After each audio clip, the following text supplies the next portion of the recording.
नमस्कार दोस्तों, study point 99 पे आपका स्वागत है।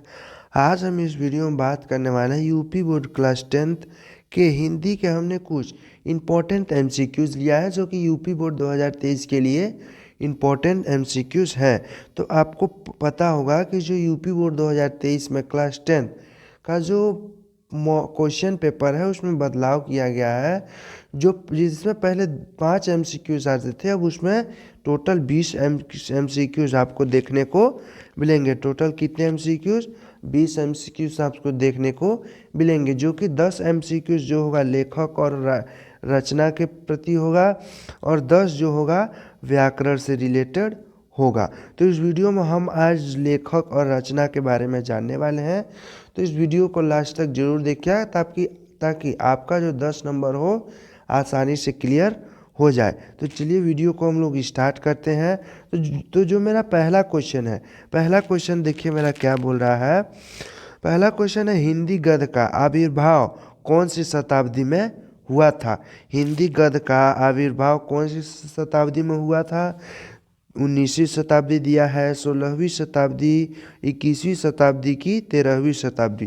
तो आपको पता होगा कि हिंदी गद्य का आविर्भाव कौन सी शताब्दी में हुआ था? 21वीं शताब्दी में हुआ था। अब चलिए हम लोग सेकंड क्वेश्चन की ओर बात करते हैं। सेकंड क्वेश्चन मेरा क्या बोल रहा है, श्रृंगार रस मंडन के रचना के लेखक कौन है? श्रृंगार रस मंडन रचना के लेखक कौन है? तो आपको पता होगा कि श्रृंगार रस मंडन रचना के लेखक कौन है? गोस्वामी विठलनाथ जी हैं। चलिए अगले क्वेश्चन की ओर बात करते हैं। अगला क्वेश्चन मेरा क्या बोल रहा है, बोला अमीर खुसरो की रचना का क्या नाम है? तो अमीर खुसरो की रचना का क्या नाम है?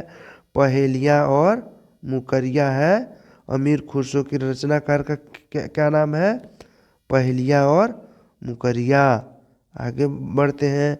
ध्यान से ये सब एमसीक्यूज देखिएगा, क्योंकि यूपी बोर्ड 2023 में क्लास 10th के एमसीक्यूज इस टाइप का क्वेश्चन आ सकता है। और मेरा अगला क्वेश्चन क्या है? अगला क्वेश्चन है, निम्न में से छायावादी युग के लेखक कौन है? छायावादी युग के लेखक कौन है? पद्मा सिंह जी हैं कि प्रभाकर हैं, या फिर सूर्यकांत त्रिपाठी निराला की अमृत राय? तो आपको पता होगा कि जो अमृत राय है वो आधुनिक काल के लेखक हैं, आधुनिक काल के लेखक हैं। और जो सूर्यकांत त्रिपाठी निराला जी हैं वही किस युग के लेखक हैं? छायावादी युग के लेखक हैं। तो इसका राइट आंसर क्या हो जाएगा? सूर्यकांत त्रिपाठी निराला। और चलिए आगे हम लोग बढ़ते हैं। आगे का मेरा क्वेश्चन क्या है? अगला क्वेश्चन मेरा बोल रहा है, द्विवेदी युग की काल अवधि कितनी है? द्विवेदी युग का समय कब से कब तक है? तो कौन नंबर पे क्या दिया है? सन 1851 से 1887। सेकंड क्या दिया? 1867 से 1914। ग क्या दिया है? 1856 से 1943। और घ क्या दिया है? 1900 से 1922। तो आपको पता होगा कि जो द्विवेदी युग की समय था कब से कब तक था? 1900 से 1922 ईस्वी तक था। यानी इसका राइट आंसर क्या हो जाएगा? घ इसका राइट आंसर हो जाएगा। अब चलिए अगले क्वेश्चन की हम लोग बात करते हैं। अगला क्वेश्चन मेरा क्या बोल रहा है, बोला निम्नलिखित कथनों में से एक कथन सही है, उसे पहचान करके लिखिए। यानी ये जो हमें 4 ऑप्शन दिए हैं उनमें से कोई एक सही होगा जो आपको लिखना है। तो देखते हैं क्या क्या दिया है। पहला दिया है, पद्मूलाल पुन्नालाल बख्शी महाकवि के रूप में प्रसिद्ध है। ये तो गलत है, क्योंकि ये महाकवि के रूप में प्रसिद्ध नहीं है। अब ख क्या है? करुणा नामक निबंध के लेखक कौन है? संपूर्णानंद। तो आपको पता होगा कि संपूर्णानंद का निबंध करुणा नहीं है, यानी इसका राइट आंसर ये भी नहीं हुआ। अब क्या है? कूटज जयप्रकाश भारती की रचना है। तो आपको पता होगा कि कूटज जयप्रकाश भारती की रचना नहीं है। कूटज किसकी रचना है? हजारी प्रसाद द्विवेदी की रचना है।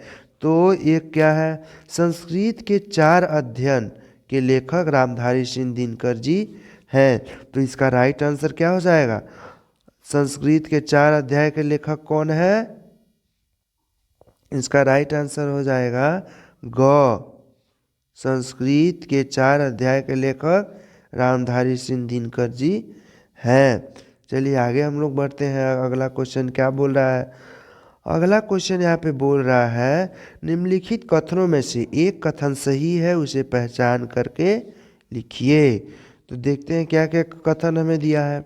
यह रानी केतकी दिया है। रानी केतकी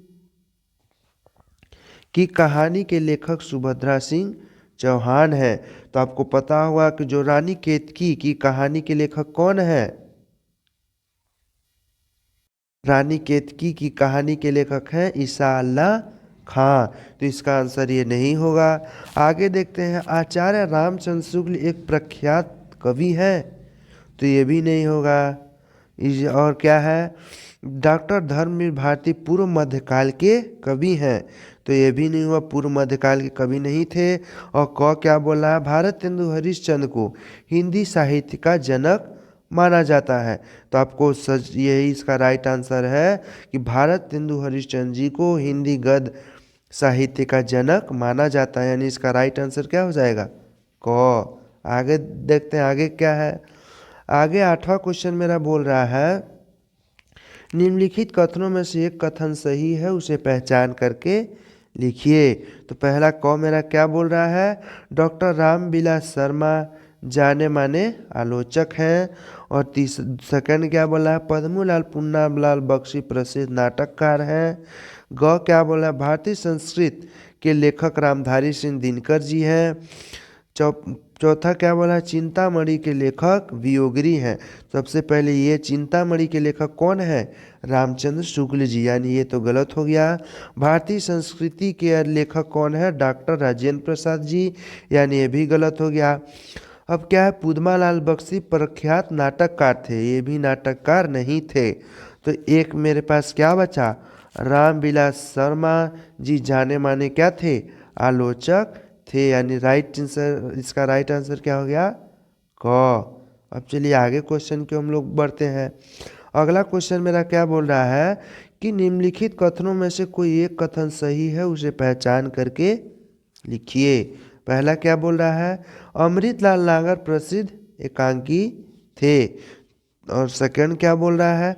शर्मा प्रसिद्ध भेंट वार्ताकार थे। और ग क्या बोल रहा है? डॉक्टर नागेंद्र ख्याति प्राप्त समालोचक थे। और चौथा क्या बोला है? जयप्रकाश भारती कवि के रूप में विख्यात थे। तो ये नहीं होगा, सेकंड वाला भी नहीं होगा, थर्ड वाला भी नहीं होगा। इसका राइट आंसर क्या हो जाएगा? डॉक्टर नागेंद्र प्राप्त समालोचक थे। डॉक्टर नागेंद्र ख्याति समालोचक के रूप में प्रसिद्ध थे। तो इसका राइट आंसर क्या हो जाएगा? घ। चलिए आगे बढ़ते हैं। अगला क्वेश्चन क्या बोल रहा है? अगला क्वेश्चन यहाँ पे बोल रहा है क्या भूलूं का याद करूं नीड़ के निर्माण फिर से किस लेखक की रचना है? क्या भूलूं का याद करूं नीड़ का निर्माण फिर, दो यहाँ पे रचना दिए हैं। इनमें से दोनों रचनाएं कौन सी लेखक के हैं, आपको ये बताना होगा। तो पहला क्या दिया है? अमृत राय, डॉक्टर रामविलास शर्मा, हरिवंश राय बच्चन, जयशंकर प्रसाद। तो आपको पता होगा कि जो क्या भूलूं का क्या याद करूं नीड़ के निर्माण किसकी रचना है? हरिवंश राय बच्चन जी की रचना है। तो इसका राइट आंसर क्या हो जाएगा? ग। चलिए आगे बढ़ते हैं 11वें क्वेश्चन की ओर। 11वां क्वेश्चन मेरा क्या बोल रहा है? नासिकेतोपाख्यान के लेखक कौन है? नासिकेतोपाख्यान के लेखक कौन है? 4 ऑप्शन दिया है, चारों में से आपको कोई एक चूज करना है। पहला क्या बोल रहा है? ईसा अल्लाह खां। सेकंड राजा लक्ष्मण सिंह। तीसरा लल्लू लाल उत्तर। तो ये 3 तो गलत हैं, क्योंकि आपको पता होगा कि नासिकोपाख्यान के लेखक कौन है? सदल मिश्र जी हैं। तो इसका राइट आंसर क्या हो जाएगा? घ। 11 का राइट आंसर घ हो जाएगा। अब चलिए आगे हम लोग बढ़ते हैं। अगला क्वेश्चन क्या बोल रहा है? 12वां क्वेश्चन मेरा बोल रहा है कला और संस्कृति के लेखक कौन है? कला और संस्कृति के लेखक कौन है? तो पहला ऑप्शन दिया हजारी प्रसाद द्विवेदी, आपको पता होगा कि उन्होंने नहीं लिखा। दूसरा क्या है राजेंद्र कुमार, तो भी पता होगा कि इन्होंने भी नहीं लिखा। तीसरा क्या है डॉक्टर धर्मवीर भारती, तो आपको पता होगा कि कला और संस्कृति के लेखक धर्मवीर भारती भी नहीं है। तो एक इसमें क्या बचता है वासुदेव शरण अग्रवाल, यानी कला और संस्कृति के लेखक कौन है वासुदेव शरण अग्रवाल। इसका राइट आंसर क्या हो जाएगा घ। चलिए आगे बढ़ते हैं हम लोग। अगला जो मेरा 13वां क्वेश्चन बोल रहा है निम्नलिखित में से कौन प्रसिद्ध आलोचक है। तो देखते हैं क्या क्या है। मुंशी प्रेमचंद्र जी, महादेवी वर्मा, रामचंद्र शुक्ल, जयशंकर प्रसाद। तो आपको पता होगा कि आलोचक के रूप में कौन कवि प्रसिद्ध थे। आलोचक के रूप में कौन कवि प्रसिद्ध थे आचार्य रामचंद्र शुक्ल जी आलोचक के रूप में प्रसिद्ध थे, यानी इसका राइट आंसर क्या हो जाएगा ग। अब चलिए हम लोग आगे बढ़ते हैं। अगला क्वेश्चन क्या बोल रहा है बढ़ते हैं। अगला क्वेश्चन 14वां क्वेश्चन क्या बोल रहा है कि खड़ी बोली के प्रथम गद्य रचना मानी जाती है, यानी यहाँ पे 4 ऑप्शन दिए हैं। 4 में से आपको बताना है कि प्रथम गद्य की रचना कौन मानी जाती है। खड़ी बोली की प्रथम गद्य रचना कौन सी मानी जाती है। तो आपने अगर पढ़ा होगा तो आपको ज़रूर पता होगा खड़ी बोली की प्रथम गद्य रचना गोरा बादल की कथा है, यानी इसका राइट आंसर क्या हो जाएगा ग। इसका राइट आंसर हो जाएगा। अब चलिए हम लोग अगले क्वेश्चन की ओर बढ़ते हैं। अगला क्वेश्चन क्या बोल रहा है रानी केतकी कहानी के लेखक कौन है। तो हमने आपके पहले वाले क्वेश्चन में बताया था कि रानी केतकी की कहानी के लेखक कौन है ईसा अल्लाह खां इसके लेखक हैं, यानी इसका राइट आंसर क्या हो जाएगा क। अब चलिए अगले क्वेश्चन की हम लोग बढ़ते हैं। अगला क्वेश्चन मेरा क्या बोल रहा है सत्यार्थ प्रकाश किसकी रचना है। सत्यार्थ प्रकाश किसकी रचना है। तो पहला ऑप्शन क्या है वासुदेव शरण अग्रवाल। तो आपने अगर वासुदेव शरण अग्रवाल का रचनाएं पढ़े हैं तो आपको पता होगा कि सत्यार्थ प्रकाश इनकी रचना नहीं है। राजा लक्ष्मण सिंह की भी नहीं है। और चौथा क्या दिया है सदल मिश्र। तीसरा क्या दिया है स्वामी दयानंद की, यानी जो सत्यार्थ प्रकाश किसकी रचना है स्वामी दयानंद जी की रचना है। इसका राइट आंसर क्या हो जाएगा ग। अब चलिए हम लोग आगे बढ़ देखते हैं 17वां क्वेश्चन। 17वां क्वेश्चन क्या बोल रहा है कि छायावादोत्तर काल की पत्रिका का क्या नाम है। छायावादोत्तर काल की पत्रिका कौन सी है। तो आपको पता होगा कि छायावादोत्तर काल की जो पत्रिका है वो है कंदाबिनी। क्या है कंदाबिनी क्या है छायावादोत्तर काल की पत्रिका है। तो आपको इसका राइट आंसर क्या हो गया ग। इसका राइट आंसर हो गया। चलिए हम लोग अगले क्वेश्चन की ओर बढ़ते हैं। अगला क्वेश्चन क्या बोल रहा है तिब्बत यात्रा के लेखक कौन है। तिब्बत यात्रा के लेखक कौन है। तो आपको एक बात ध्यान रखना है कि जब भी अधिकतर यात्रा वाले क्वेश्चन हो तो उनके राइटर कौन होते हैं राहुल संस्कृतायन जी उनके राइटर होते हैं। यात्रा वाले अधिकतर क्वेश्चन यदि पूछें तो उसमें अगर राहुल संस्कृतायन अगर दिया हो तो ज़्यादातर चांस बना होता है कि यात्रा वाला जो भी रचनाएं हों उनको राहुल संस्कृतायन जी लिखते हैं। चलिए अगले क्वेश्चन की ओर बात कर लेते हैं। अगला क्वेश्चन मेरा क्या बोल रहा है सरस्वती पत्रिका का प्रकाशन काल है। सरस्वती जो पत्रिका था वह किस समय प्रकाशित किया गया था। तो पहला क्या दिया है 1870 और दूसरा 1880, तीसरा 1868, चौथा क्या दिया है 1900।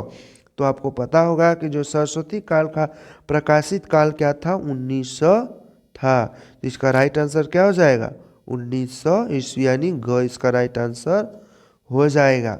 चलिए हम लोग 20वें क्वेश्चन की ओर बात करते हैं। 20वां क्वेश्चन क्या बोल रहा है 20वां क्वेश्चन देखिए बोल रहा है कि कौन सा युग हिंदी गद्य के उत्कर्ष का सूर्योदय काल माना जाता है। तो आज आप पढ़े होंगे कि कौन सा युग हिंदी गद्य के उत्कर्ष का सूर्योदय काल माना जाता है।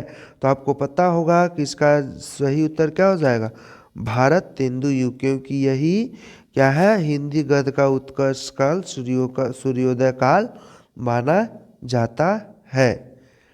तो हमने इस वीडियो में जो टॉप 20 MCQs पर बात की, आपको अच्छे से समझ में आ गया होगा।